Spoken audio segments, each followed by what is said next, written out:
porque la gracia de Dios se ha manifestado, trayendo salvación a todos los hombres, enseñándonos que negando la impiedad y los deseos mundanos, vivamos en este mundo sobria, justa y piadosamente, para que sea conocido en la tierra tu camino, entre todas las naciones tu salvación.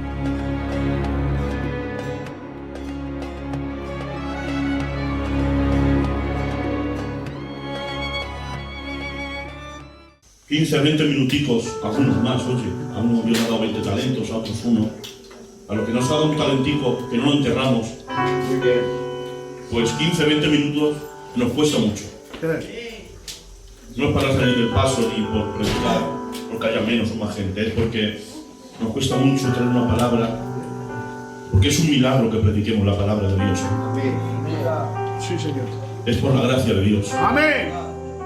Porque si fuera por nuestra capacidad, hermanos, mira lo que he hecho hoy. He llevado a la niña al colegio, a la Raquelita, me he ido a vender, he acabado de vender a las 2 menos 20 y sabes que he subido a mi casa. Y estando, aparcando, he visto a gente enfrente de mi colegio esperando y ya me he dado cuenta que había llevado a la niña al colegio. Y a las 2 menos 5 desde General Ricardo corriendo para aquí a cogerla. Si predicamos es por la gracia de Dios, hermano. Yo voy a leer la palabra del Señor. Romanos capítulo 12, verso 3. Dice la palabra del Señor.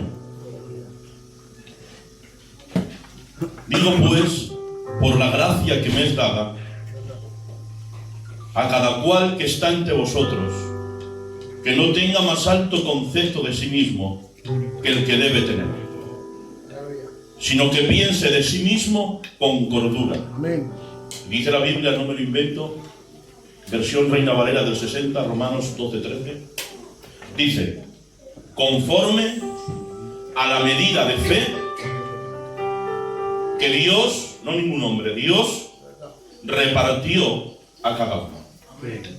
Yo en la última frase no voy a entrar porque no me apetece entrar, ¿vale?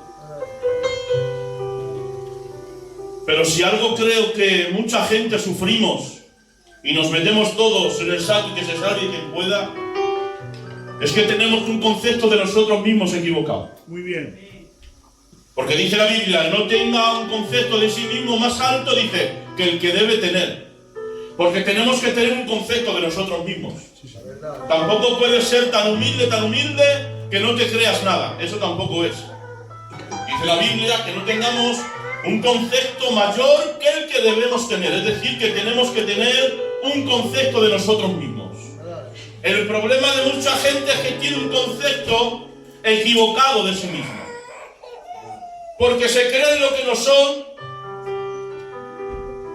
Miran a la gente por encima del hombro. Tienen complejo de palomo. Vienen con el pecho hinchado. Cuando si algo debemos de tener es humildad delante de Dios. Por eso, iglesia del Señor, no tengas un concepto más alto de ti mismo. Muy bien. Porque si tienes un concepto más alto de ti mismo, dice la Biblia, que Él reprenda al que se enaltece, pero da gracia al que se humilla. Muy bien. Y yo digo una cosa, si Dios reprenda al que se enaltece, no le demos lugar nosotros. Muy bien. Que se encargue Dios de él. Pero vamos a la frase que Dios me da. Es una frase. Dice la Biblia, por la gracia que me es dada. Quien está escribiendo este pasaje es nada más y nada menos que Pablo. Según los que saben de esto, Pablo ha estudiado a los pies de Gamaliel. Pero no era cualquier estudiante de Gamaliel, era el niño preferido de Gamaliel porque era de uno de los alumnos más aventajados de Gamaliel.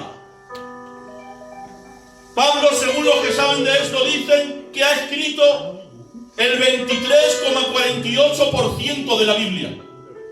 Si esto lo partimos en el Nuevo Testamento, prácticamente Pablo ha escrito la mitad del Nuevo Testamento. Que ya está bien. 14 cartas paulinas ha escrito Pablo. Pues bien, él se pone a escribir, a dar un consejo a la iglesia del Señor que está en Roma y dice: por la gracia que me es dada. No dice por la sabiduría que me ha sido dada. No dice por todo lo que he estudiado. Pablo tiene que decir, y había entendido bien, que es mejor descansar en la gracia de Dios que en la sabiduría humana. Porque déjame decirte, hay gente que descansa en el don, que predica desde el don, que canta desde el don, pero viven muy lejos de Dios. Hay gente que está en la iglesia y descansa en su reputación, en sus años de cristianismo. Pero déjame decirte algo, descansa en la gracia de Dios, porque la iglesia, y esto quiero que lo recibas en fe, la iglesia es sustentada por la gracia de Dios. Amén. Gloria a Dios. Es por su gracia, hermanos. Si somos algo y valemos algo, es en su gracia. Es porque su gracia se manifestó a través de su Hijo y nos salvó en la cruz del Calvario. Y cada día su gracia nos guarda. Porque déjame decirte algo, con mis fuerzas y con tus fuerzas no damos ni un paso. Así es. Es por la gracia de Dios. Que nos juntemos aquí cada día un montón de gitanos con diferentes pensamientos, cada uno de su padre y de su madre, cada uno pensando de una forma distinta, y que nos juntemos aquí cada día y adoremos a Dios. Eso solamente lo hace la gracia de Dios. Amén. Porque te voy a decir algo, lo que nos une es que pertenecemos al mismo cuerpo. Según el libro de Efesios, Cristo es la cabeza y nosotros el cuerpo. Y estamos unidos dentro de las coyunturas del cuerpo de Cristo. Y eso es lo que nos une, Rubén. El problema es que pedimos a gente que viva unida a nosotros cuando no pertenecen al cuerpo. Pero si estamos aquí, si subsistimos, es por la gracia de Dios. Amén. Qué bueno. Mira, no hay mejor descanso que la gracia del Señor. Yo no puedo descansar en el ministerio que Dios ha puesto en mi casa. Porque si se acaba el ministerio, ¿qué pasa? Se acaba la gracia. Hay gente que se levanta siendo predicador y se acuesta siendo predicador. Pero es mejor que te sientas hijo de Dios. Porque ese título es el más grande que podemos tener. Amén. Por eso descansa la gracia de Dios. Dice la Biblia en Tito capítulo 2 verso 1. Mira qué texto más poderoso. Dice: porque la gracia se ha manifestado para salvación a todos los hombres. Amén. Lo voy a volver a repetir, cantar Moisés si no la escucha. Dice el libro de Tito capítulo 2 verso 11. Porque la gracia se ha manifestado para salvación, no de unos pocos escogidos de antemano. Porque la gracia se ha manifestado para salvación de todos los hombres.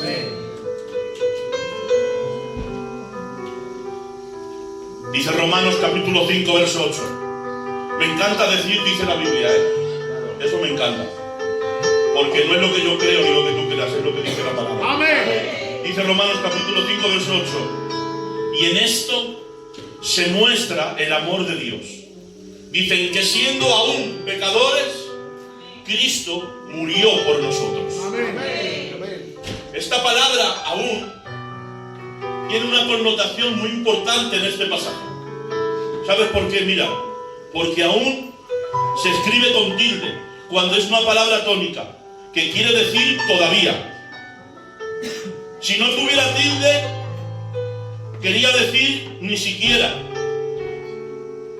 Por eso la interpretación más correcta del pasaje, o más veraz del pasaje, sería: porque en esto se muestra el amor de Dios, en que siendo todavía pecadores, Cristo murió por nosotros. Amén. Qué bien. Yo no sé si esto no te llena de gozo y de alegría. Cristo vino a salvar al pecador. Cristo vino a darse en la cruz del Calvario por los pecadores. Amén. Por eso déjame decirte algo, dice la Biblia, porque siendo aún todavía pecadores en estado de pecado, con destino el infierno, pero Cristo en la cruz del Calvario fue la gracia que Dios manifestó a través del Hijo para darla en la cruz y así salvar a su iglesia. Por eso, iglesia del Señor, no descanses en tus años, no descanses en tus obras, descansa en la gracia de Dios que fue manifestada a través del Hijo para darse en la cruz del Calvario y así salvar nuestras vidas. Cuando aún todavía éramos pecadores.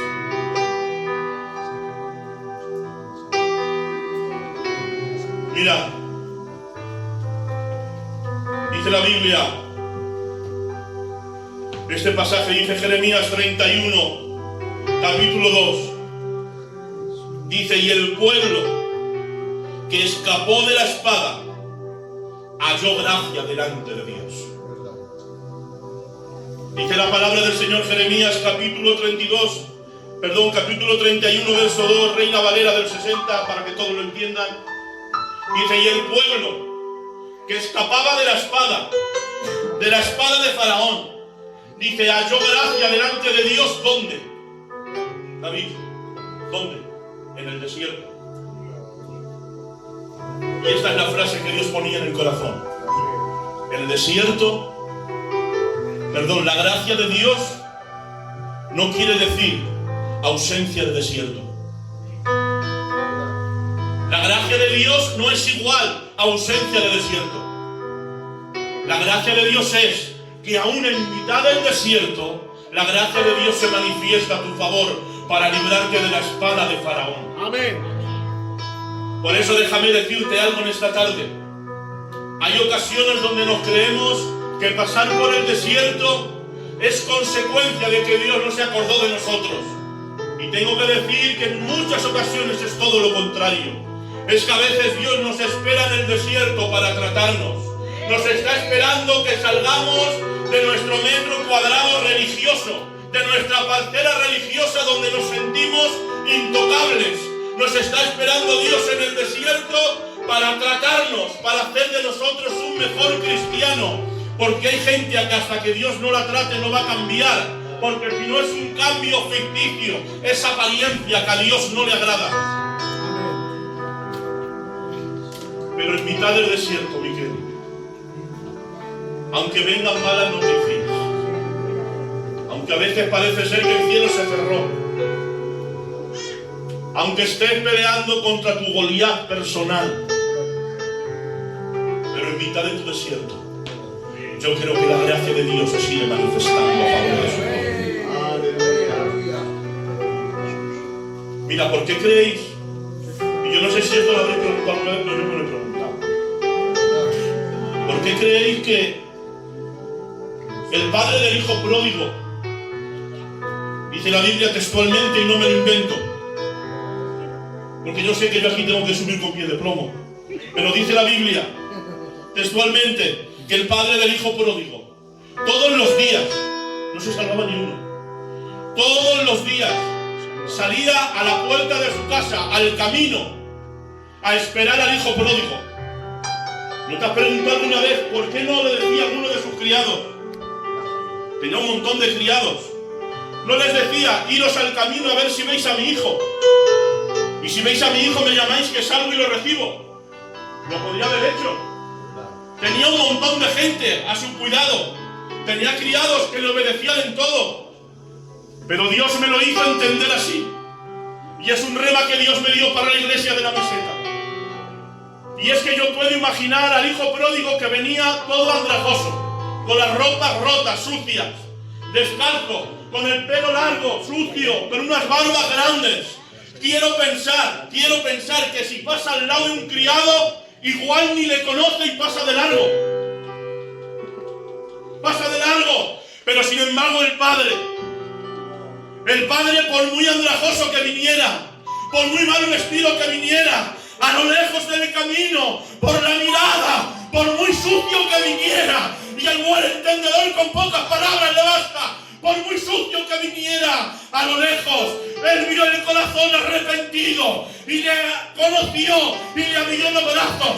Hoy tengo que decirte que no te está recibiendo ningún criado. Hoy te recibe el Padre de la casa. Él te conoce por muy atrajosa que hayas venido, por muy atrajoso que hayas venido, por muy pecador que te sientas. No te está esperando ningún criado, te está esperando el Padre. Te está esperando el Padre, porque la gracia de Dios se ha manifestado para la salvación de todos los hombres, en el nombre de Jesús. Claro, si pasa al lado de un criado, igual pasa de largo.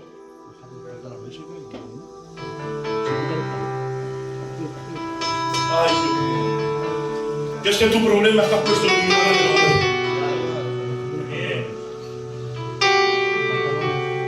Es que tu problema es que te fías más del hombre que de Dios. Pero déjame decirte algo, descansa en la gracia de Dios. Aunque estés pasando por tu desierto. Mira, dice la Biblia que el pueblo de Israel estuvo 3 días por el desierto buscando agua y no la encontraba. No la encontraba. Al tercer día encuentran agua. Se la echan a la boca y dice la Biblia que era tan amarga que no se podía beber. Yo he estado mirando esto y según los científicos, una persona de estatura media, de peso medio, en el desierto, si no ingiere cierta cantidad de agua cada 24 horas, si no bebe cierta cantidad de agua cada 24 horas, su capacidad para tomar decisiones con lucidez disminuye cada 24 horas. Pues bien, el pueblo llevaba 72 horas en el desierto. Pero dice la palabra del Señor, y esto me rompió, hermano. Esto me rompió. Dice la Biblia, Luis, que cuando encontraron agua y se la echaron a la boca y era amarga, dice la Biblia que Moisés se ha tirado de rodillas. Y dice la Biblia textualmente, no me lo invento, y Moisés con sus manos levantadas oró al Señor. 72 horas en el desierto. Según los científicos, su capacidad para tomar decisiones con lucidez había disminuido. Pero tomó la mejor decisión que pudo tomar. Tomó una decisión con lucidez. ¡Qué bien! Y es que oró al Señor. ¡Amén! Y dice la Biblia que Dios le dijo, echa una rama. Echa una rama. Una solución sencilla, pero que trajo un gran milagro. Porque te lo voy a decir. Te lo voy a decir. A ti y a mí, un catarro nos echa a la cama una semana y no nos movemos. Pero mi Cristo de gloria no necesita grandes recursos para hacer grandes milagros. Él con una rama cambió el agua amarga en dulce. Lo voy a decir como Dios me lo está poniendo en el corazón, os lo prometo. Vamos a dejar ya de retorcer tanto las cosas. ¡Qué bien! Vamos a ser más sencillo que Cristo era sencillo. ¡Qué bien! Dijo en cierta ocasión, aprended de mí que soy manso y humilde de corazón. ¡Amén! Él podría haber dicho, aprender de mí que soy el creador de todas las cosas. Aprender de mí que creé los cielos y la tierra. Aprender de mí que los infiernos tiemblan a mi paso. Él dijo, no. Si tengo que realzar 2 actitudes de mi vida aquí en la tierra, voy a realzar la humildad y la sencillez. Porque déjame decirte algo, hay gente que se cree tan humilde que está envanecida. Pero déjame decirte algo, Satanás o te acelera o te frena. Por eso que los aplausos no te envanezcan, ni que el rechazo de la gente te venga abajo. Eres lo que eres por la gracia de Dios y porque Dios está contigo en el nombre de Jesús. Es mejor que nos conozcas por ser sencillos que no envanecidos. Porque un hombre sencillo vale en todos lados. Pero hermanos, hay gente que te sientas a su lado y parece que te está quitando el aire. Que nos conocemos desde chiquininos. Y parece ser, hermanos, que de un tiempo acá, Spurgeon a su lado era un neófito. Vamos a dejar de retorcer tanto las cosas. Vamos a salvar las almas perdidas que están ahí fuera. Vamos a predicar la palabra a aquellos que no la tienen. Que ese es el llamado de la iglesia. ¡Amén! Iglesia del Señor, descansa en su gracia. ¡Amén! Descansa en la gracia de Dios. ¡Amén! Y ruega a Dios todos los días que el manto de la gracia de Dios te arrope. Amén. Amén. Amén. Que Dios os bendiga, iglesia del Señor.